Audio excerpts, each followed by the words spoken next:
Hey guys, welcome back to the Regenerative Garden. It's Bree here with Bossman Branch, and today we're going to be planting into our cover crop. So let's pull these tarps back and see what we've got going.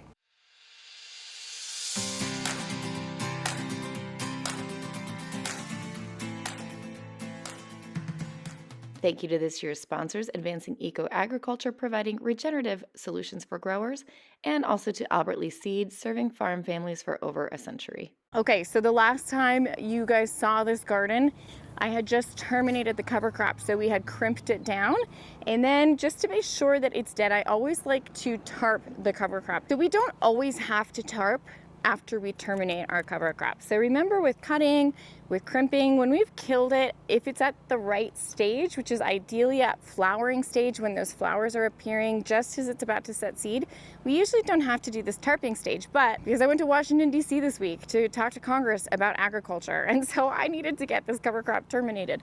So I did a little early, and that means that my backup plan is the tarp. So I tarped it just to make sure that it was going to die. So what I did is I crimped it, and now I've had this tarp in place for a week. So I'm going to pull it back. You're going to see what it looks like. So I do like to weigh it down because you want to have the tarp in good contact with the cover crop. So sometimes people ask me, like, why don't you just, for example, why don't you just put the tarp on and not crimp it? And that's because then the tarp would be sitting way up high and it wouldn't kill the cover crop. It would only kill the first top few inches. So some of this depends on how big your cover crop is too. So I've weighed it down just with the bricks and things. And so now you can see what we've got is a nice dead cover crop. So this is absolutely dead. This is not going to start regrowing. You can see it really doesn't look very nice and healthy and green anymore. Now this has been wet under here, so it's also started to kind of ferment a little bit. So honestly, it doesn't smell great. But once this tarp has been off, like think of when you've had grass clippings sitting there for a while after you've dumped them out of your mower, and they can get a little bit just fragrant. That's what it smells like. Just to kind of show you what the soil looks like now after we've done this, because I think this is always, of course, the benefit is in the soil. So you can see what's happening with the top layers of this soil is we've got so much beautiful, nice, dark, cakey humus and organic matter happening. We've got lots of little guys in there helping break this all down, and these roots are going to break down and turn into organic matter. So that organic matter in the soil is what's going to feed the microbes in the soil. Those are like the bottom rung of that soil food web, right? So I talk about this in the book. We have to have the bottom rung of the soil food web to have everything else all the way up and to have that good system working in the soil. So if we don't have the living roots in the soil, we don't have the rest. So that's why cover cropping is really helpful. It's keeping those living roots in the soil for a longer period in the garden. So here you can see here at the edge of the tarp is where the cover crop didn't fully die back because it was exposed, was getting enough sun that it didn't totally kill it. So this will also sometimes happen like if you have a little bit of mounded bed like I do, because the tarp wasn't fully in contact with it either. So a couple ways to keep this from happening would be to make sure you have a big enough tarp that it goes all the way over and extends past the edge, and then make sure you're weighing it down well. So you want the tarp to have contact with the cover crop, if that makes sense. But for now, because this has happened, I'm just going to quickly, I have two options. One is I could cut it back. The other is I could just do a quick pull and then just leave it on the surface of the soil, which is what I'm going to do. I don't usually like to pull it up and out of the soil because I want to keep that nitrogen down and in the soil. I want to keep the organic matter in the soil. So usually I like to do the crimping and the tarping instead of pulling it.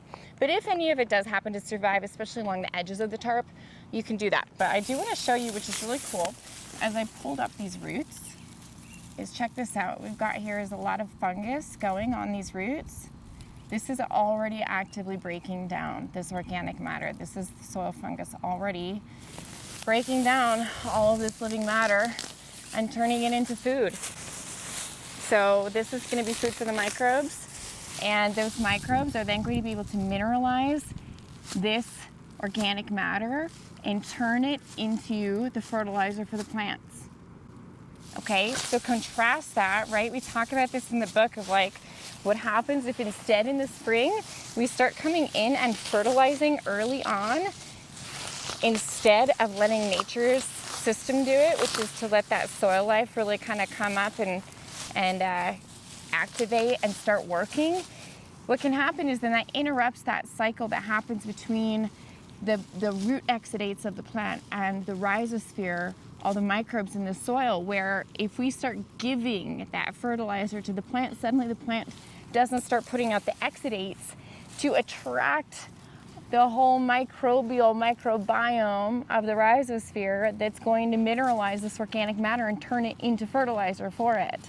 So right, we're kind of interrupting that process if we come in too early and we fertilize, especially if we over fertilize. So I would always rather wait in the spring and not fertilize right away, but give the microbes the chance, give the plants the chance to kind of make that association with the soil life first. Now I'm going to go ahead and plant into this. So we have two options. Obviously we can either plant just big plants right into this, or we can do seeds. I'm going to show you how to do both. This is also where it is important what cover crop you selected to use, right? Because as I've said before, there are certain cover crops that are much harder to terminate than others. So this is why I recommend starting out with certain ones. And I actually just teamed up with Albert Lee Seed, which is our local seed supplier in Minnesota that supplies our farm, to help connect you guys with these cover crops. I'm going to put the link below for that.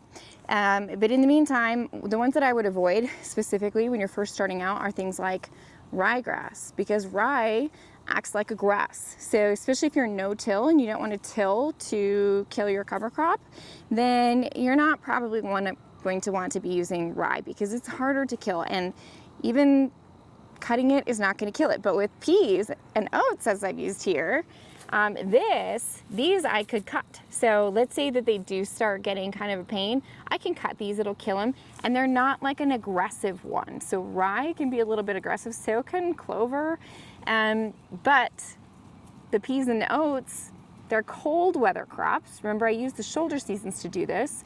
So that means they like cold temperatures. That means once it starts getting hot, like when sweet potatoes and peppers are growing, the oats and the peas are not going to do very well. So I can cut them back, and while they might like do a little bit of a dinky regrowth, they're not going to be a problem in my garden like a ryegrass might be, or even like a vetch might be. Some cover crops, again, like rye, can also be allelopathic. So that means that they're going to actually kind of keep seeds from germinating very well. So if you're going to want to direct seed into it like I am now, you'll want to give yourself more time between when you terminate your cover crop and when you plant your seeds. So for example, I'm going to be seeding beets here. So if I had done rye, I would probably want to give it at least 2 weeks before I planted into it, ideally more like 3. But because this was oats and peas, I can go ahead and seed right into this because they are not allelopathic. So here's what that looks like. Okay, so you can see I can just kind of open myself up a little slit just like this. So this is why when I'm crimping, I do like to make sure that I've gone along and I've crimped everything in the same direction. It just makes it a little bit easier. So I wanted to make sure that I've crimped it kind of all go in the same direction here. And then here I go. I've opened up a little hole right alongside where my drip line is, because of course here in Colorado, pretty dry. I need to make sure I'm near irrigation. It's okay if there's still some roots down here, guys. These are decomposing. These are not going to be a problem. Okay, these plants are dead, so it's okay if there's some organic matter down in there. Don't let that freak you out. Again, that's what we want. We want that organic matter. So then I'm going to seed and pop my beets in here, here. You know, whatever. I'm not going to do too many beets because, of course, no one else in my family likes them except for me. There's organic matter around. I know that looks scary, okay? Don't let it freak you out. I'm just going to lightly cover those up. Now, of course, on the farm scale, we did the same thing. We did a no-till drill to plant into the cover crop remnants, and it just slices right through it. And it's a little bit easier when you've got equipment, obviously, to do this, but I want to show it's important that I know how to do both. I think a lot of people want to learn how to do this on a home scale, and a lot of people want to have more knowledge about regenerative ag and regenerative farming and what farmers are facing, and I think it's a great way for people at home, like you guys, to learn about this stuff. All right, that was a little side rant. Let's go ahead and plant a full-size plant into it so you can see what that looks like too. The two things while I'm planting here, one is that the soil where I've had this cover crop going is really, really nice. You can tell the organic matter is doing its job. It's retaining moisture. It's nice and warm. it's not clay-like or sticky, these peppers are gonna take off right away. They're gonna be doing great. So you'll notice that I didn't do my inoculant dip that I usually do, that I recommend in the book. Because I did a cover crop. I inoculated the cover crop. In my opinion, it's just not necessary. Now you could, again, when you're starting out with these regenerative things, these regenerative practices, then at that point, sure, you could still be inoculating, you know, both the seed of the cover crop, the seed when you're seed starting, and at planting time as well. I think just for me, it's a bit of overkill. So I'm pulling these peppers out of my wood trays. Just grab a big old handful, just like that. So easy peasy, no trays to mess with, no plastic to mess with. Pop them in. And then I'm just gonna close up the mulch around the top. So again, that's the other benefit of this is serving as that mulch. Is gonna help with water retention, and it's gonna help with the weed prevention. If you've been following for flower content, it's been awfully soil healthy around here lately. So tomorrow I'm gonna be hitting the field. We're gonna be looking at kind of what's blooming right now. And then I also wanted to let you guys know that I am starting a Substack. So many of you have been asking, like, how can I support the farm more? How can I learn more? And for those of you who maybe don't love watching videos and want to be able to read things, support the farm in a much more direct way, we're going to be starting a Substack. So Substack is going to let me go more in depth with a lot of these things. So what have the challenges been in converting our home farm to regenerative?